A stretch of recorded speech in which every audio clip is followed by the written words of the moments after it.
Dan kita bawakan pada kesempatan yang berbahagia ini seorang ulama ternama, Imam Sufyan Ats-Tsauri, dan beliau adalah ahli hadis dan namanya harum, sangat harum, di mana-mana orang muslim tahu namanya, namun nggak tahu wajahnya. Karena di zaman itu tidak ada kamera handphone seperti kita sekarang ya, tidak ada Facebook, tidak ada apa-apa, sehingga mudah untuk menyebarkan wajah seseorang. Namanya sangat harum, di mana-mana orang menyebut namanya, memuji kemuliaan dan ilmunya, namun orang tidak tahu wajahnya, banyak tidak tahu wajahnya. Termasuk orang yang berasal dari kampung beliau sendiri, yang tidak rajin mengaji, yang tidak rajin hadirin majelis taklim, tidak tahu wajahnya. Jadi suatu hari Imam Sufyan Ats-Tsauri rahimahullahu ta'ala ada keinginan berat kuat untuk pergi haji. Namun beliau tidak punya biaya. Akhirnya beliau berpikir bagaimana caranya untuk bisa sampai ke Mekah walau tanpa biaya. Caranya adalah bekerja kepada orang yang akan berangkat ke Mekah. Maka beliau pilih orang yang tidak mengenal beliau. Murid-murid beliau banyak, yang kaya-kaya banyak. Seandainya dia katakan ke muridnya, saya mau ke Mekah, kepada muridnya yang kaya yang akan ke Mekah, pasti dengan senang hati. Muridnya yang kaya itu, sama saya aja Ustadz, sama saya aja Syekh, sama saya, kan begitu ya. Akan begitu, tapi ulama tidak seperti itu. Mereka orang yang tawadhu, dan mereka orang tidak ingin membebani orang lain, tidak ingin memberikan hal yang, bahkan beliau ingin memberikan manfaat kepada orang lain, bukan mendapatkan manfaat daripada orang lain. Itu yang dididik oleh Nabi kita tercinta SAW. Yang dilakukan oleh Imam Sufyan Ats-Tsauri, pergi ke tukang jual unta, pedagang unta. Biasanya pedagang unta kan jalan tuh ke Mekah tuh, jualan unta, jualan hewan mereka di Mekah. Lalu dia katakan, izinkan saya untuk bisa ikut Anda ke Mekah, dan saya akan mengerjakan apapun, mengembala dan semacamnya. Kata pengembala unta, full, nggak ada lagi, penuh. Nggak ada, kita udah lengkap semua, pengembala unta udah sempurna, nggak ada lagi. Kata Imam Sufyan Ats-Tsauri, dan dia tidak tahu. Dia tahu nama Sufyan Ats-Tsauri itu, tahu betul namanya, tapi nggak tahu orangnya. Ya, nggak tahu orangnya, karena memang bukan penuntut ilmu gitu. Akhirnya dengan minta apa saja, yang penting saya bisa ikut. Kata Jamal tukang unta, Anda bisa masak? Masak roti bisa? Dia katakan, saya belum bisa, tapi saya akan usahakan. Kalau Anda bisa masak roti, itu yang satu-satunya yang belum kita punya. Oh, baik. Pulang belajar.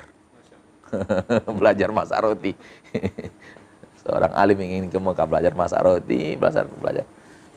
Sudah merasa sudah bisa, datang lagi. Saya sudah bisa sekarang. Ayo berangkat.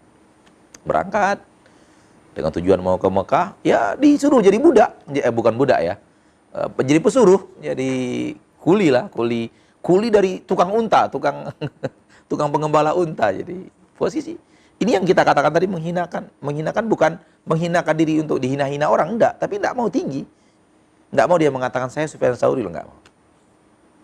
Seandainya dia katakan saya Sufyan Ats-Tsauri dengan gratis mungkin dibawa oleh tukang itu, enggak. Tapi ini mereka. Kemudian ya disuruh ini, disuruh itu dan segala macamnya, masak dan semacamnya. Bisa dibayangkan gitu. Bagaimana ulama kita itu telah benar-benar mendidik jiwanya untuk tidak ingin tinggi di permukaan bumi. Yang Allah katakan tadi, kampung akhirat untuk mereka yang tidak mau meninggi di permukaan bumi. Kemudian qadar Allah dalam perjalanan itu, waktu masak itu hangus. Namanya orang baru pandai. Sama si tukang unta ditempeleng. Ulama ditempeleng. Ditempeleng sama Jamalnya, sama si tukang untanya. Imam Sufyan Ats-Tsauri diam saja. Selesai, jalan terus perjalanan ke Mekah. Begitu sampai di Mekah, si pengembala unta kaget. Tukang masak rotinya dikerumuni orang, ditanya tentang ilmu hadis. Orang pada datang, makin lama makin ramai. Orang bertanya hadis ini, bertanya hadis itu, dan si tukang masak rotinya menjawab dengan sangat lancar. Bingung dia, ini siapa orang yang saya bawa dari kampung saya sendiri? Akhirnya dia bertanya kepada orang di samping, itu siapa? Anda tidak tahu itu siapa? Enggak, saya tidak tahu. Itu Sufyan Ats-Tsauri. Kaget. Sufyan Ats-Tsauri. Langsung dia terobos ke kerumunan, minggir. Ketemu Imam Sufyan langsung dipeluk sama dia. Kenapa Anda tidak tahu? Kenapa Anda tidak beritahu bahwa Anda adalah Sufyan Ats-Tsauri? Sampai saya diam saja. Lalu dia katakan, Sekarang lakukan kisos, balas tempeleng saya. Kata Imam Sufyan Ats-Tsauri, orang yang sudah menghanguskan masakan manusia, wajar dapat tempeleng. Gitu. Wajar dapat tempelengan. Begitu seorang ulama besar, seorang ulama ternama. Dan mereka mulia karena hati mereka yang sangat rendah. Hati mereka yang sangat tidak ingin tinggi. Ya, makanya sampai sekarang subhanallah sudah lebih daripada 1000 tahun meninggal Imam Sufyan atau namanya harum sampai sekarang. Seolah-olah dia masih hidup di zaman kita, dibicarakan terus namanya, nasihat-nasihatnya dibicarakan orang. Semua ini buah daripada keikhlasan, buah daripada hati yang lembut, buah daripada hati yang tawadhu, buah daripada hati yang benar-benar menjadi hamba Allah tabaraka wa taala. Dan lihat orang-orang kaya yang jauh lebih kaya daripada kita. Mana namanya disebut orang? Nggak ada. Mana namanya disebut orang-orang kaya yang di permukaan bumi di zaman mereka? Nggak ada. Satu generasi setelah mereka, mana nggak ada namanya. Jadi inilah yang harus kita ingat selalu, bahwa